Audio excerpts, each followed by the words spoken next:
Saya akan menerangkan satu bagian penting dari segi kehidupan ini. Ini tidak hanya untuk orang Kristen, nggak cuma untuk presiden, raja, termasuk untuk rakyat biasa pun. Pokoknya yang namanya manusia harus punya satu hal ini. Kita boleh punya uang banyak, boleh punya ini, punya itu, boleh. Ya. Tapi ada juga yang orang lain punya, kita tidak punya. Ya, itu nggak masalah. Tapi yang satu hal ini, semua kita yang namanya manusia harus punya. Entah dia orang cacat, entah dia orang miskin, entah dia orang kaya, entah dia orang yang utuh tubuhnya, semua orang hidup harus punya yang satu ini. Namanya motivasi. Oke, saya minta salah seorang atau lebih 2-3 orang dengan cepat ya menyebutkan apa kata lain motivasi. Dorongan. Keinginan. Semangat. Ayo, dorongan, keinginan, semangat, apa lagi? Harapan. Apa lagi?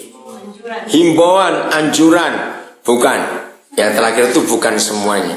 Ya, motivasi itu yang betul dorongan. Ya, tapi dorongan dalam bentuk apa? Ya. Nah, bayangkan kalau manusia hidup tidak punya motivasi. Itu seperti mobil sedan mewah. Pernah dengar Mercedes? Iya, tapi nggak punya mesin. Walaupun Mercedes baru, tapi kalau nggak punya mesin bagaimana? Nggak akan jalan. Oke? Jadi motivasi itu adalah mesin yang mendorong kehidupan ini untuk bisa bergerak. Nah, motivasi tidak bisa jalan sendiri seperti mobil, walaupun bagus, baru, tapi kalau nggak ada yang nyetir, bisa nyampe tujuan tidak? Tidak. Nah, maka itu penting sekali dalam hidup kita mempunyai motivasi dan punya yang nyetir, yang mengarahkan mobil itu mau kemana. Nah, karena saya baru kenal, baru bertemu saudara semua pada hari ini sebagai calon mahasiswa yang baru, maka saya belum pernah tahu satu persatu. Oke, motivasi kalian sekolah ke tempat ini, kuliah di sini itu untuk apa? Pasti masing-masing punya harapan. Apalagi 100% ini orang nias semua. Ya, gimana kalian di sini? Nggak bisa dapat orang-orang Bataknya, orang Karo, orang Toba, nggak bisa. Kenapa? Kurang sosialisasi ke mereka, atau mereka tidak mau, atau gereja tidak ngirim orang, atau bagaimana? Sebagian mereka tidak maunya. Nah, itu yang menyedihkan sekali. Oke, saya lanjutkan. Nah, sebagai orang-orang yang terima panggilan dari Tuhan, sehingga saudara-saudara ada di kampus ini, ya memang menyedihkan kalau kita di daerah Sibolangit, di Tanah Karo, tapi orang Toba, orang Karonya tidak ada yang terlibat. Nah, itu menyedihkan. Kita harus cari tahu alasannya kenapa. Nah, saya tidak tahu motivasi saudara datang ke sini karena apa. Oke, saya tidak membahas motivasi masing-masing. Itu nanti tugas para mentor, ya para pemimpin untuk menyeleksi saudara. Seandainya besok ada yang tidak diterima, ya seandainya besok ada yang tidak diterima, jangan putus asa selama saudara masih memiliki motivasi. Lagi sekalian, kalau seandainya ada yang nggak diterima, jangan putus asa. Asal saudara masih mempunyai motivasi dalam kehidupan. Oke, saya mau bagikan ini. Kita menemukan di Alkitab ada satu ayat saja yang paling jelas untuk menunjukkan motivasi kita dipanggil itu karena apa. Saya ulangi, di Alkitab hanya ada satu ayat saja yang paling jelas, yang sangat jelas untuk memberitahukan motivasi kita itu apa. Buka Matius 14 ayat 14. Kebetulan gampang dihafal. 14. Oke? Salah seorang silakan membaca Matius 14 ayat yang ke-14. Nah, kita semua harus mempunyai motivasi yang satu ini. Motivasi bisa macam-macam, terserah pribadinya. Tapi yang paling penting motivasi ini. Ya, silakan dibaca. Ketika Yesus mendarat, ia melihat orang banyak yang besar jumlahnya. Maka tergeraklah hatinya oleh belas kasihan kepada mereka, dan ia menyembuhkan mereka yang sakit. Ya. Ketika Yesus mendarat, ia melihat orang banyak. Kalau kita melihat orang banyak, muncul apa di hati kita? Itu yang menentukan. Saya beri contoh, kalau orang itu punya rumah makan di suatu tempat, rumah makannya laris sekali. Terus dia pergi ke kota lain atau pergi ke provinsi lain. Begitu pemilik rumah makan yang laris terkenal di daerah lain, dia tiba di tempat lain dan melihat orang banyak, muncul apa di hatinya? Motivasinya apa lihat orang banyak itu? Kalau dia pemilik rumah makan, apa? Wah, kalau aku buka restoran di sini pasti laku ini. Ngerti motivasi itu? Nah, kalau dia seorang yang punya pabrik sepatu di suatu daerah, provinsi apa begitu, wah pabrik sepatunya terkenal, sepatunya luar biasa. Nah, kalau dia suatu kali pergi ke tempat lain, lalu melihat orang banyak, motivasinya apa? Tolong kasih kursi aja ibu itu, supaya duduk di depan. Suami yang mana? Ya biar kok mau tuang, kamu nih kok. Jangan, suruh suami yang ngambil. Kamu kembali. Ayo, kamu yang ngambil. Istri ya, Iya, ayo. Baru kasih asi Pak. Iya, duduk situ, jangan jauh-jauh. Iya, supaya tetap dengar. Kembali ke sini, supaya tetap dengar firman kamu. Kasih asi di depan. Nah, di depan, ya di luar aja, di luar. Nah, situ, supaya tetap dengar firman toh. Ya udah. Oke, lanjut. Jadi kalau ada orang punya pabrik sepatu, sepatunya sangat terkenal, laku sekali. Tapi di provinsi lain. Nah, kalau dia pergi ke tempat lain yang belum ada sepatunya dia, lihat orang banyak, motivasinya apa? Nah, jelas buka pabrik sepatu di situ atau jual sepatunya di situ, pasti laku. Maka itu Matius 14 ayat 14. Itu yang menjadi motivasi utama. Ya. Nanti dalam acara apa hari ini istilahnya? Wawancara. Ya. Motivasi akan menjadi pertanyaan penting. Ini yang menentukan saudara nanti akan ke arah mana. Setiap kali melihat orang banyak, apa yang muncul di hati kita? Kita bisa cuek, bisa acuh, betul nggak? Ah, urusanmu itu. Nah, sebagai orang yang dipanggil oleh Tuhan, maka motivasi ini menjadi mesin utama, menjadi pendorong. Oke ya? Maka tergeraklah hati Yesus oleh belas kasihan melihat orang banyak, lalu dia menyembuhkan mereka semua. Jadi, diterima atau tidak di kampus ini, saudara tetap orang yang dipanggil. Katakan amin. Jangan putus asa kalau ada yang tidak diterima. Sebab Tuhan tetap bisa pakai saudara di bidang manapun dan dimanapun. Betul ya? Percaya itu, asal motivasi. Nah, kalau ditanya, kalau begitu, oke, saya sudah punya motivasi itu. Kalau saya melihat orang banyak, hati saya nggak tahan. Lalu apa yang harus dikerjakan? Cuma satu. Apa yang dikerjakan Tuhan Yesus? Menyembuhkan mereka semua. Nah, kata menyembuhkan tidak harus sakit secara fisik. Tidak. Saya percaya selama orientasi saudara sudah diajar oleh beberapa pengajar. Menyembuhkan itu artinya memulihkan. Ya, memulihkan itu nggak cuma fisik. Mungkin dia sakit ini, sakit itu, tidak. Ada orang secara mental, secara fisik dia sehat, tapi mentalnya sakit. Betul tidak? Belum tentu dia gila, belum tentu. Tapi ada yang mentalnya sakit. Mungkin masa kecilnya terlalu banyak mengalami kepahitan dalam hidupnya. Mungkin ibunya nggak sayang dia atau bapaknya atau apa saja bisa terjadi. Sehingga jiwanya yang tertekan. Ada orang secara mental sehat, secara fisik sehat, tapi rohnya sakit. Hidupnya bingung. Dia orang Kristen misalnya, tapi dia masih percaya dukun ini, masih percaya orang ini, masih percaya pohon itu misalnya. Nah, berarti orang itu sedang sakit. Jadi, setelah motivasi ada, maka kita ditunjukkan Tuhan. Begitu kita lihat orang banyak, kita harus ngapakan orang itu?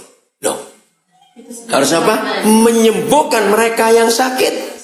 Jadi nggak cuma sakit fisik, tapi secara roh, secara jiwa juga orang itu bisa sakit. Maka itu penting sekali. Motivasi dan apa yang Tuhan berikan kepada kita, itu kita kerjakan baik-baik.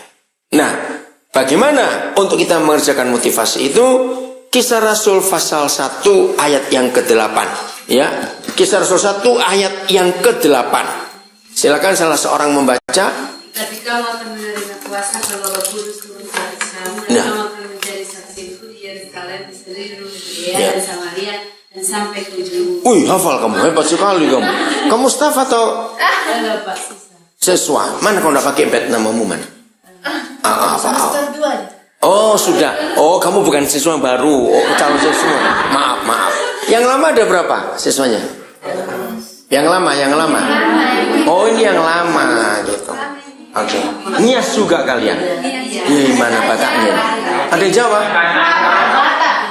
Oh Batak. Kamu baru apa? Tampu Bolon. Kamu Jawanya dari mana? Riau. Bukan Jawa dong, Riau kok Jawa. Oh keturunan Jawa. Oke. Kenapa? Kasugian. Oh hebat. Oke. Jadi Tuhan tidak hanya memanggil kita, terus kita diberi motivasi, lalu kita diberi tugas untuk menyembuhkan orang. Tidak hanya itu, tetapi yang memanggil kita memberi kita apa? Kuasa. Catat itu. Memberi kita kuasa. Nah, kuasa ini lebih hebat daripada gelar apapun juga. Katakan amin. Amin. Lagi sekali, Tuhan tidak hanya memanggil kita, memilih kita, lalu memberi motivasi di hati kita, lalu memberi perintah untuk menyembuhkan orang. Oke, saya ulangi lagi. Jadi Tuhan itu, ini bagaimana mau jadi hamba Tuhan, gak ada modal pulpen aja tidak ada. Awas kamu. Baik, saya ulangi lagi. Jadi Tuhan tidak hanya memanggil kita, lalu memilih kita, lalu dia memberi motivasi kepada kita, punya dorongan, punya belas kasihan. Kalau melihat orang banyak itu hati ini tidak tahan, lalu dia memberi kita perintah. Cuma satu, apa tadi? Sembuhkan yang sakit. Nah tidak cuma itu. Maka itu Kisah Rasul 1 ayat 8, dia melengkapi kita dengan apa? Kuasa. Otoritas. Itulah yang Tuhan beri. Pertanyaannya, mengapa dia harus memberi kita kuasa? Siapa bisa jawab? Mengapa dia harus memberi kita kuasa? Gak usah ragu-ragu. Karena tanpa kuasa tidak bisa melayani. Karena tanpa kuasa gak bisa melayani. Hampir betul. Saya beri ilustrasi. Kenapa orang-orang itu bisa sakit? Kan mereka yang kita mau layani, bukan? Kenapa mereka bisa sakit? Ya ada sebabnya apa? Makanya itu saya tanya, kamu balikkan lagi. Oh, awas kamu ya Tampu Bolon. Kok balik lagi pertanyaan? Oke, kenapa mereka bisa sakit? Maka itu kita disuruh menyembuhkan. Karena kalau kita nggak tahu itu, kuasa itu nggak akan bekerja dalam diri kita, nggak ada gunanya. Sama seperti seorang tentara diberi pistol tapi nggak tahu gimana cara makainya. Akhirnya pistol jadi handphone. Jadi apa? Kulkas jadi lemari. Oh, kulkas jadi lemari. Dengar, kenapa mereka sakit? Karena makan Indomie. Ngapa nanya? Kamu itu nyinggung semua staf juga suka makan Indomie ya? Oke. Nangkap nggak maksudnya? Kenapa Tuhan harus memberi kita kuasa? Ini serius. Coba jawab. Betul memang. Kalau tanpa kuasa kita nggak bisa melayani. Betul. Tapi kuasa itu untuk apa? Kenapa diberi kuasa? Karena ada roh jahat. Karena ada roh jahat. Apa? Untuk memulihkan. Untuk memulihkan. Iya. Punya otoritas. Iya. Supaya Iya. Untuk apa otoritas itu? Kuasa itu otoritas. Ini yang saya mau tanya. Hampir betul. Karena ada roh jahat. Oke, sekarang begini. Berarti kalian semua belum ngerti ini. Oke, pulang ke Nias lagi dah. Oke. Saya beri ilustrasi gini. Kalau ada teman kalian yang punya anjing dan anjingnya baru beranak, dan anak anjing itu lucu-lucu betul. Itu menyenangkan. Walaupun teman, kira-kira gampang nggak untuk minta anak anjingnya satu saja kalau anak anjing itu begitu bagus-bagus? Tidak. Nah, orang-orang yang kita layani, mereka dalam kondisi sakit. Maka itu Tuhan minta kita ketemu mereka dan sembuhkan mereka. Nah, mereka itu sakit karena ada yang memiliki. Ya roh jahat itu tadi. Oh, dari kata dia. Ya. Jadi kalau anak anjing teman kita saja kita minta, sulit sekali kalau anjing itu disayang oleh mereka. Nah, orang-orang yang kita layani, yang Tuhan beri supaya kita rebut mereka dan kita sembuhkan mereka itu dimiliki siapa? Ya, roh jahat. Setan yang memiliki mereka.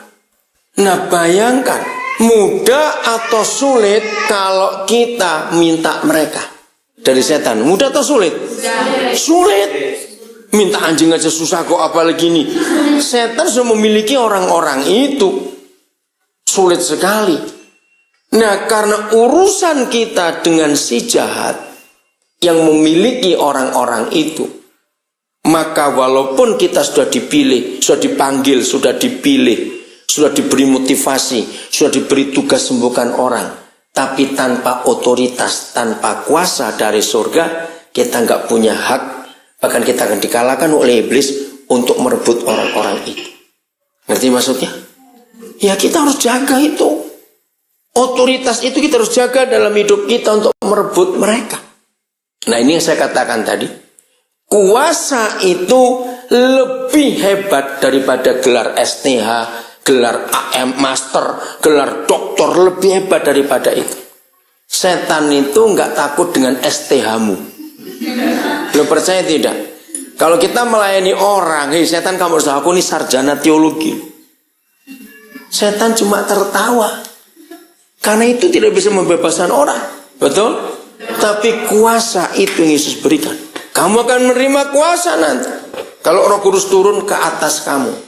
Nah, dengan itu kita punya otoritas untuk merebut jiwa-jiwa.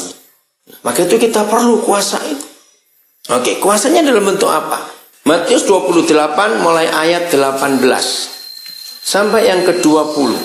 Matius 28 18 sampai 20.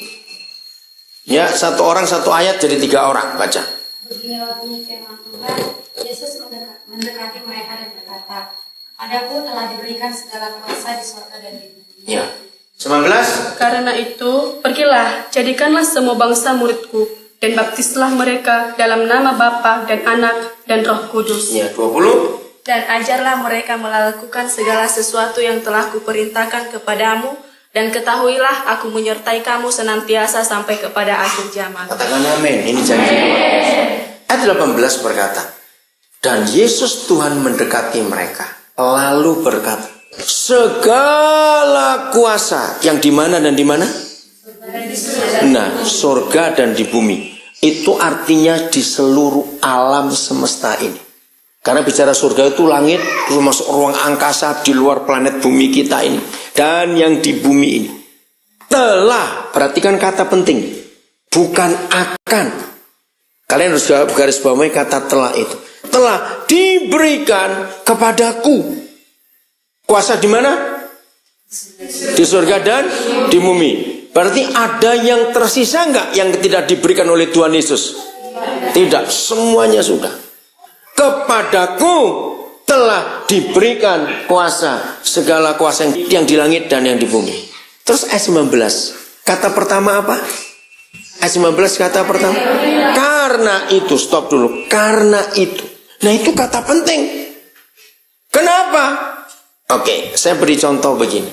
Ya, karena ini banyakan perempuan, saya beri contoh ibu.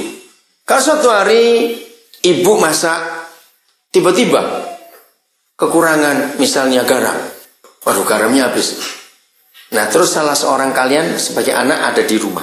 Terus ibu itu bilang begini, karena bapakmu sudah memberikan uang kepada ibu, maka itu pergi kamu dengan uang ini untuk beli garam. Ngerti ilustrasi ini? Jadi, kalau ayat 18 berkata, telah diberikan segala kuasa di langit dan yang di bumi, di surga dan di bumi. Karena itu pergilah. Ngerti nggak? Jadi waktu anak itu disuruh pergi oleh ibunya untuk beli garam, dia dibawain apa? Uang. Karena suami ibu itu, bapak anak ini kerja.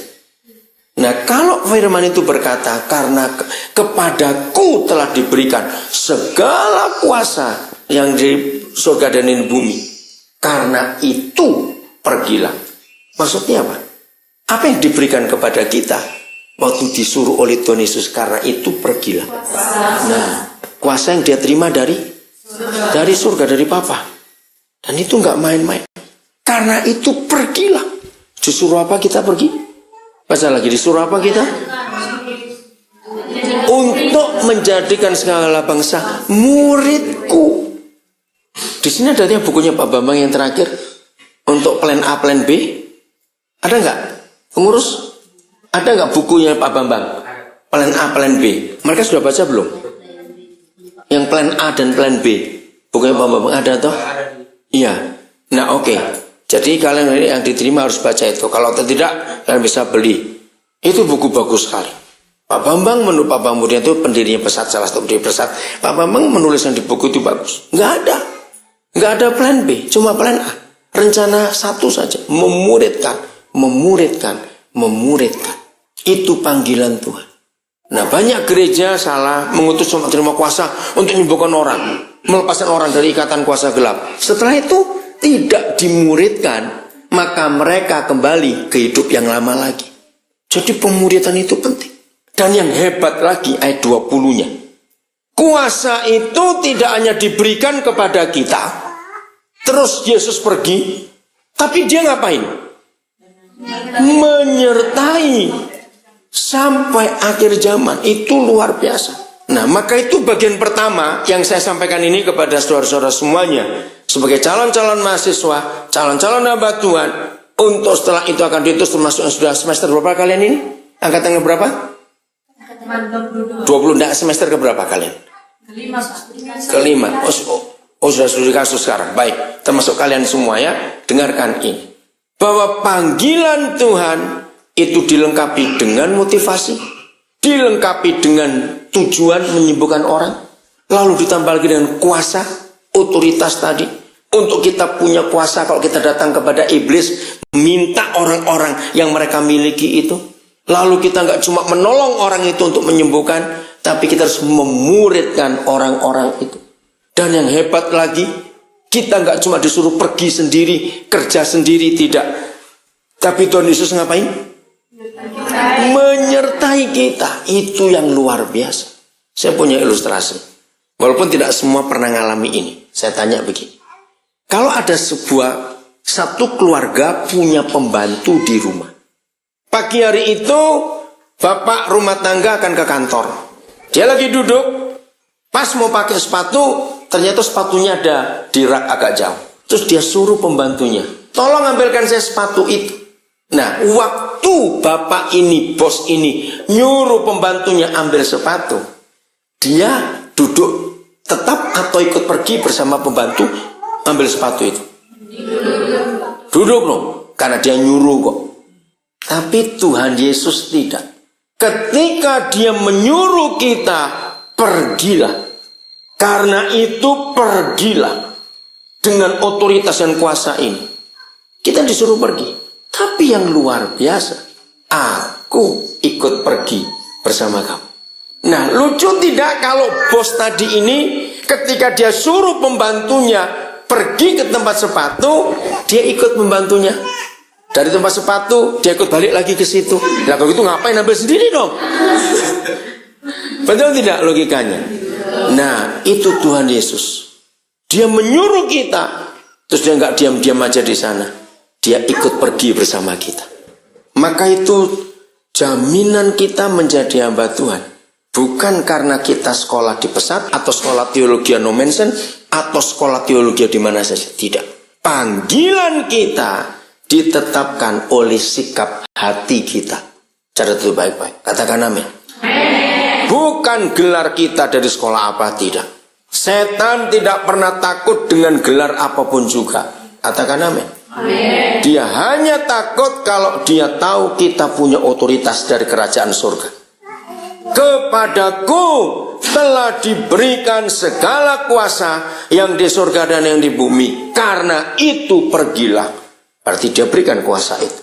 Dan Dia nggak cuma nyuruh kita pergi, tapi dia ngapain tadi? Ikut menyertai kita. Itu jaminan yang sangat hebat. Nah, waktu kita mulai pergi itu, kita diperlengkapi dengan banyak macam pelajaran, pengetahuan, dan macam-macam lagi, supaya kita lebih gampang merebut mereka itu dari tangan si jahat.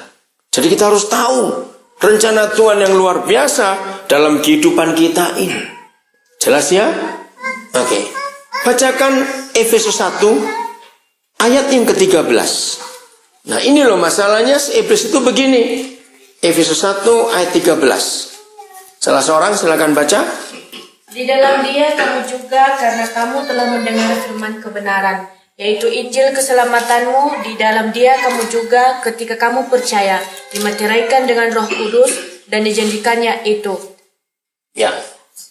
Jadi waktu kita belum percaya Tuhan Yesus, kita itu dalam kuasa kegelapan.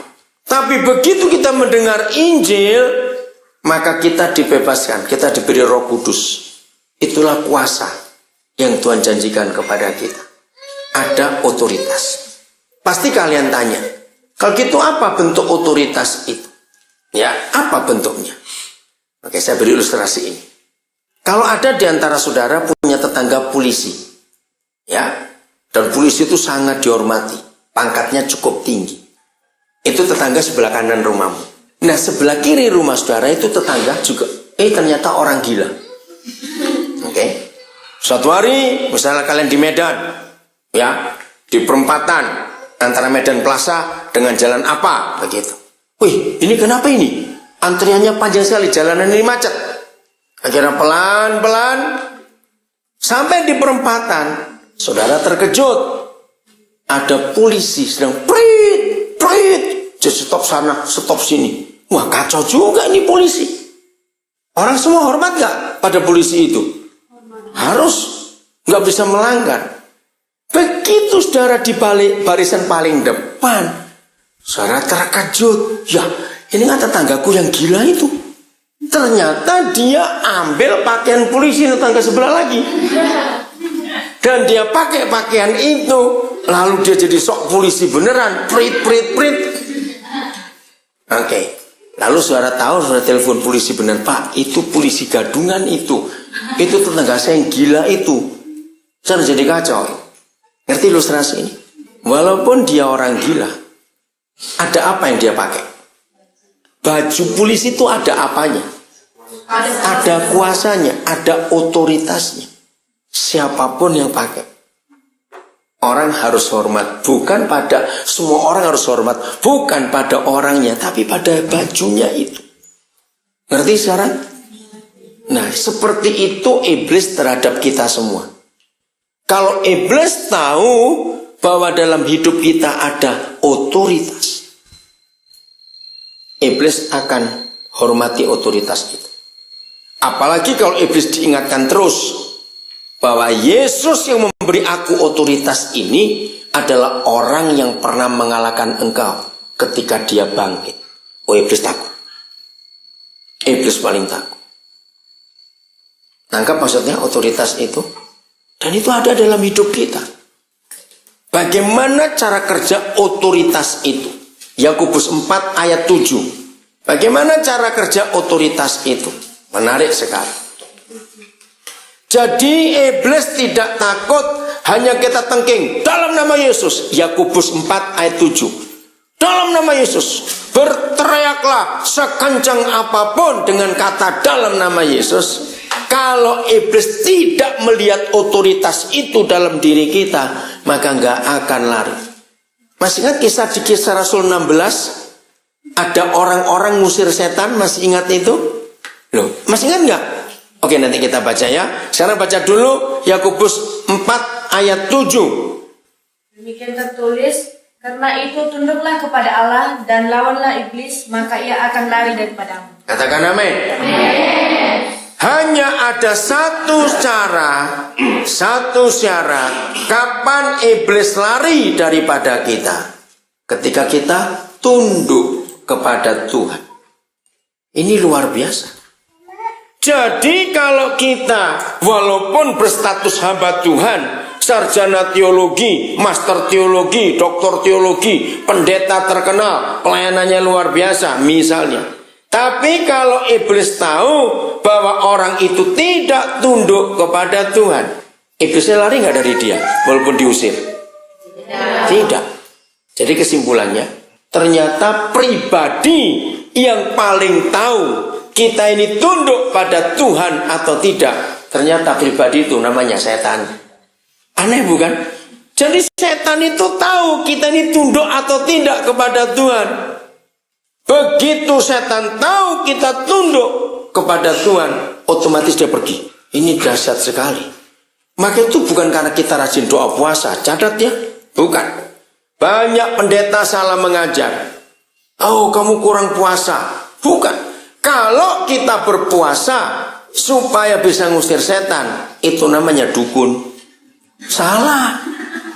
Setan tidak bisa diusir hanya karena dengan doa puasa, tidak. Ada orang rajin puasa, kalau nggak tunduk pada Tuhan, setannya pun cuma cengar-cengir kalau diusir. Nggak akan lari. Jadi Yakobus 4 ayat 7 itu pegang. Ketaatan kita kepada firman Tuhan, itu yang membuat kita ditakuti setan atau tidak. Saya ulangi ya, catat. Itu kalian mesti catat.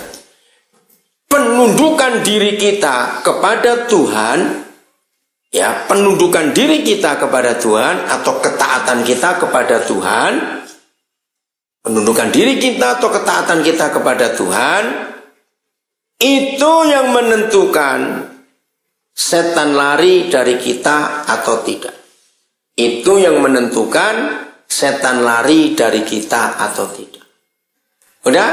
Tolong ulangi, baca. 1, 2, 3. Ya.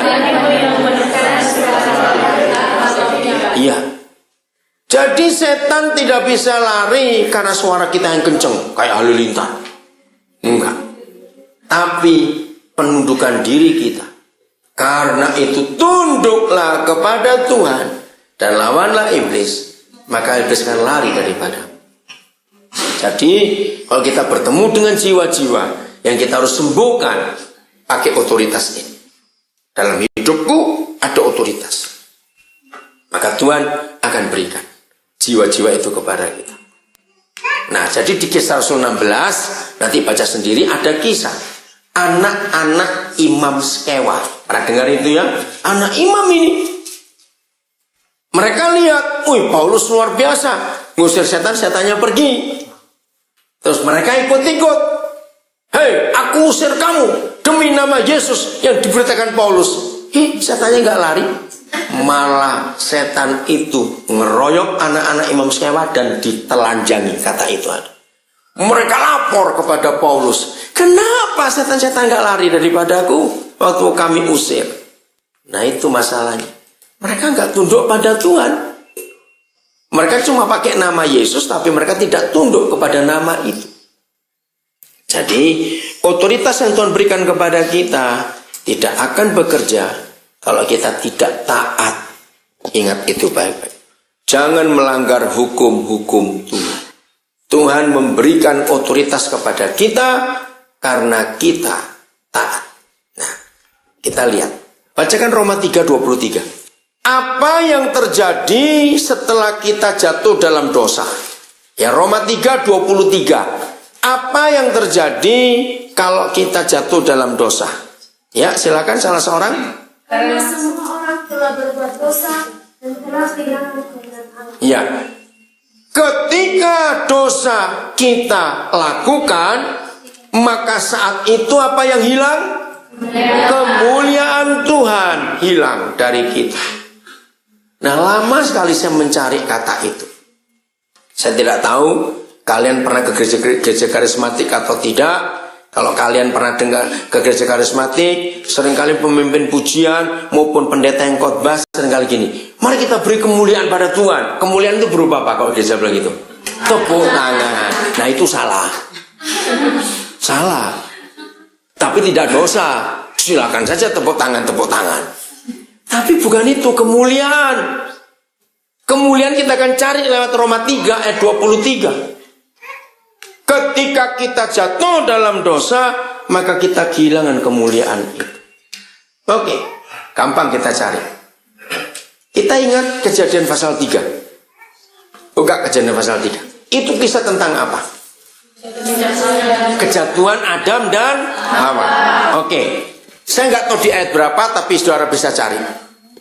Apa yang terjadi satu-satunya pada Adam dan Hawa ketika mereka jatuh dalam dosa?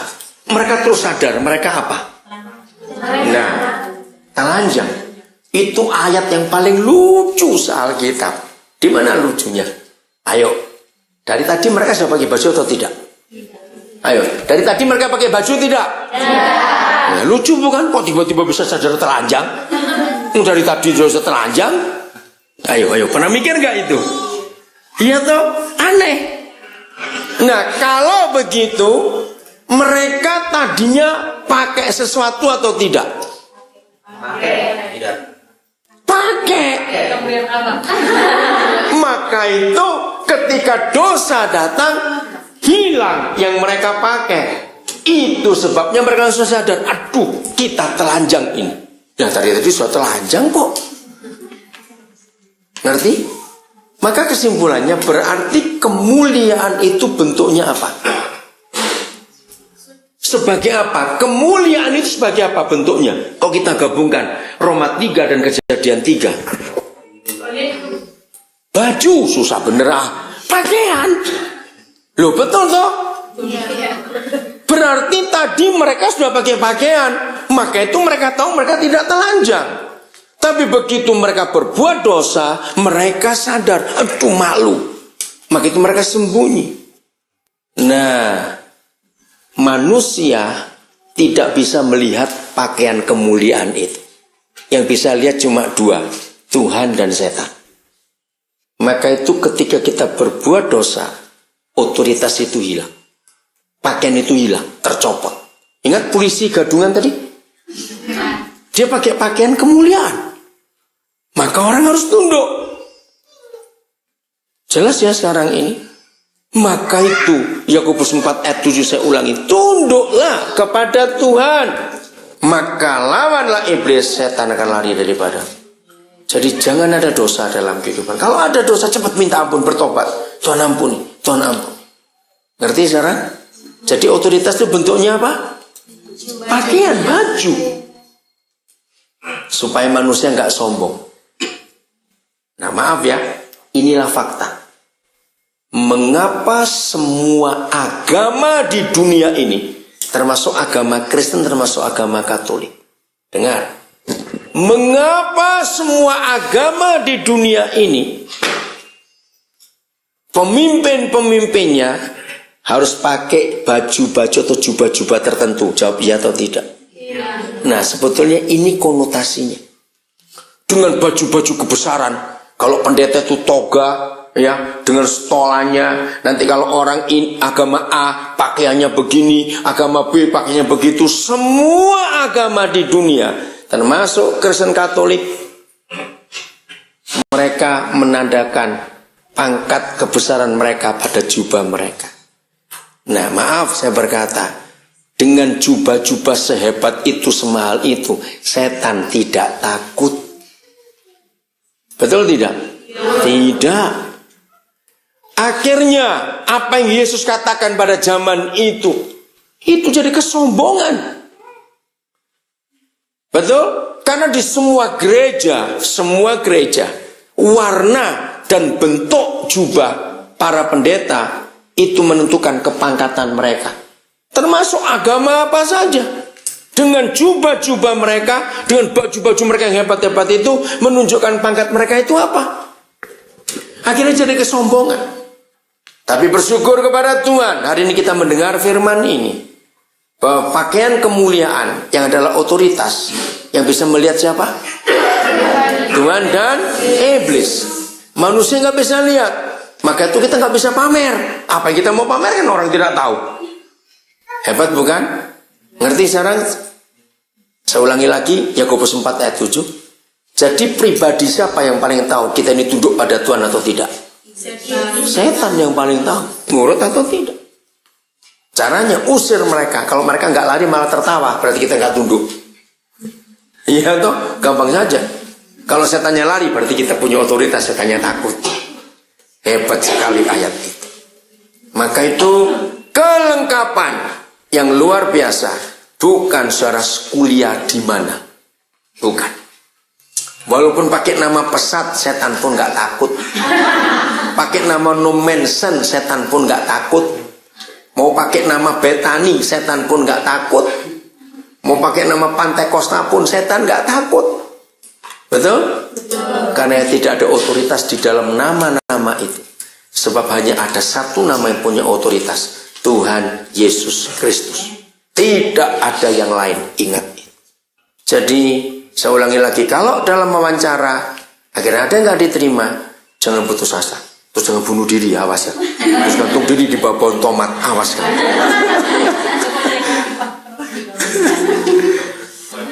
Iya, kenapa? Makanya tomat yang mati kamu injek nanti. Jadi jangan putus asa. Kalau saudara yakin saudara dipanggil Tuhan, maka dimanapun dengan siapapun saudara tetap akan jadi alat Tuhan. Amin. Ya. Oke, selanjutnya kita akan melihat kebenaran ini. Lukas 12 ayat 32. Lukas 12 ayat 32. Oke, salah seorang silakan baca. Janganlah takut, hai kamu kawanan kecil, karena Bapamu telah berkenan memberikan kamu kerajaan itu. Katakan amin, saudara. Ini firman saya kagum sekali. Janganlah takut, hai kamu. Kalau saya pakai bahasa yang ada di negara Indonesia, hai kamu minoritas. Kawanan kecil sama nggak dengan minoritas? Sama. Kita ini minoritas di negara ini. Janganlah takut, hai kamu minoritas.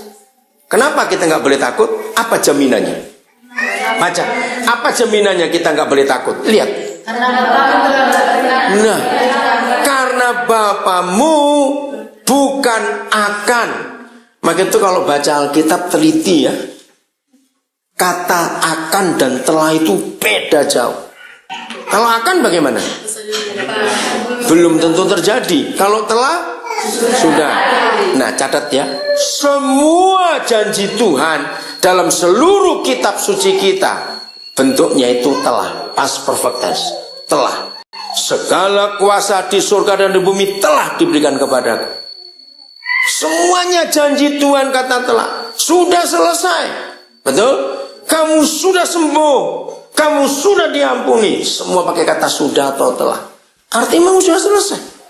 Maka itu dalam hidup kita, kita tidak boleh ragu-ragu mempercayai Tuhan. Katakan amin. Karena janjinya itu luar biasa. Untuk apa saja. Saya kagum pada ayat itu. Sebab Bapamu telah berkenan. Tolong ucapkan dengan kalimat lain. Berkenan itu apa? Ayo, berkenan apa? Enggak apa-apa, enggak salah pun, enggak usah takut. Apa berkenan? Berkehendak. Berkehendak, apalagi? Saya tunggu satu kata yang penting. Berkehendak, apa? Cepat. Layak. Hampir betul, sesuai, bukan? Berkenan. Ada satu kata yang paling mudah. Cuma 4 huruf. Ayo, cuma 4 huruf. Bisa, bukan? Sudi. Yaitu bahasa Indonesia yang lama. Tapi betul, tapi ada kata yang sehari-hari kita pakai. Sudi, iri, ingin. Bukan 5 huruf itu. 4 kok. Cuma 4. Ayo. Mau 3. 4 huruf. Ayo. Suka. Bukan. Kurang kuat kalau suka. Menyahutur panjang. 4 huruf kok. Hampir betul. Ya. Suci. Bukan. Gak ada hubungan suci. Susah sekali. Rela. Apa? Sudah tahu. Belum betul bukan? Rela. Berkenan itu artinya rela.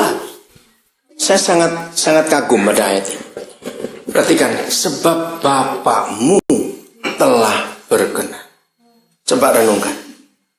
Ternyata kata Bapakmu telah berkenan. Bapakmu telah rela. Kalau kita teliti kalimat itu, sebetulnya tadinya dia rela atau tidak? Tidak, betul. Bapakmu telah berkenan rela memberikan kerajaan itu kepadamu. Sebelangit ini masuk kabupaten mana? Deli Serdang. Ibu kotanya mana? Oh, Medan itu provinsi. Oh, Lubuk Pakam. Lubuk Pakam. Berapa jauh dari sini? 2,5 jam. Oke, dengar baik-baik. Mungkin tidak, nggak usah Pak Bupati, camat. Ya, mungkin nggak ada Pak Bupati atau camat atau gubernur atau presiden. Dengar. Tiba-tiba seorang pemimpin itu, ya dengar ya, ini ilustrasinya. Entah karena apa, dia panggil Pak Tose. Tolong gantikan aku jadi gubernur 2 hari saja. Mungkin tidak, walaupun gubernur kenal. Jauh-jauh. Atau camat. 2 hari aja kamu jadi camat. Aku mau pergi sebentar. Mungkin tidak. Kenapa? Ya, karena nggak dipercaya. Karena nggak mungkin kekuasaan bisa diberi seenak-enak. Sekarang baca lagi ayat itu. Bapakmu telah rela memberikan kita apanya? Kerajaan. Siapa ngikuti berita? Siapa Ratu Inggris? Ayo, siapa Ratu Inggris? Iya, gak usah ragu-ragu. Elizabeth ke berapa? Ini bagaimana nih? Aduh, kalian tuh baca berita atau tidak sih?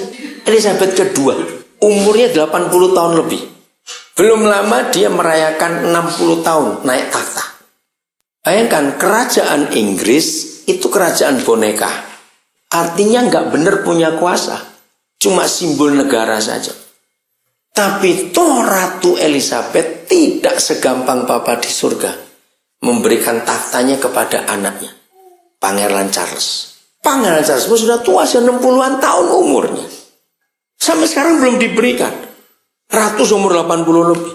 Kemungkinan kalau sampai ada apa-apa dengan Ratu Elizabeth meninggal misalnya, mungkin bukan Charles, tapi cucunya yang akan naik. Nah, ngerti ilustrasi ini? Kerajaan yang boneka saja nggak punya kuasa, sulit memberikan kepada anaknya. Tapi Bapamu yang di surga telah rela memberikan kerajaannya itu kepada kita. Amin kan? Amin. Maka itu semua kita yang dipanggil menjadi hamba-hamba Tuhan. Kita ini orang-orang penting.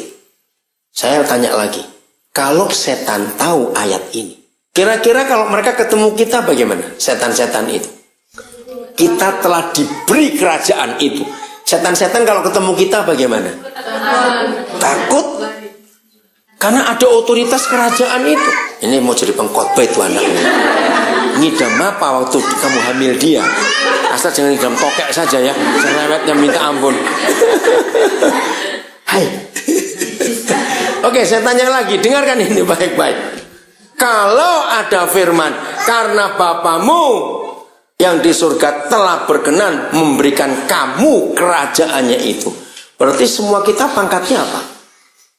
Anak. Pangkat, bukan status. Karena Bapamu telah berkenan memberikan kamu kerajaannya itu. Jadi kita ini kok prajurit lagi? Aduh, kamu ini bisa pulang aja nih Mbak air sana. Loh, coba dengar baik-baik. Firmannya, jangan kencengnya sana. Baca baik-baik firmannya. Karena Bapamu telah berkenan memberikan kamu kerajaannya itu. Jadi pangkat kita ini apa? Nah, raja. Susah sekali ngomong. Kan dia bilang, karena Bapamu telah memberikan apa? Berkenan memberikan apanya? Iya, kerajaannya. Nah, kalau kerajaannya diberi kepada kita, kita ini pangkatnya raja. Raja kok ratu. Walaupun cewek. Artinya punya otoritas. Nah, otoritas itu, lagi sekali, tidak bisa dilihat oleh manusia. Yang bisa melihat siapa dengan siapa tadi? Tuhan dan iblis yang bisa melihat. Maka itu kita nggak bisa sombong. Jadi kalau kita datang kepada jiwa-jiwa manusia yang sedang dikuasai oleh si jahat, maka kita datang dengan otoritas kerajaan. Maka dia pasti pergi. Setan itu pasti pergi. Menyerahkan itu. Oke. Lukas 22. Ayat 29. Ya, Lukas 12 diucapkan di awal-awal pelayanan Tuhan Yesus.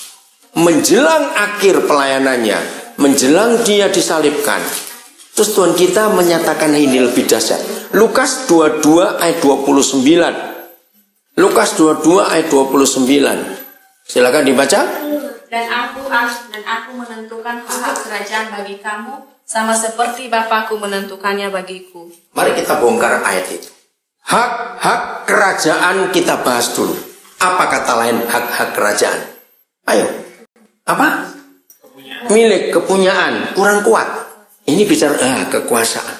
Contoh, kalau ada orang dilantik jadi bupati, yang pertama dia harus tahu adalah hak-hak bupati itu apa. Betul? Orang dilantik jadi gubernur, dia harus tahu hak-haknya apa gubernur.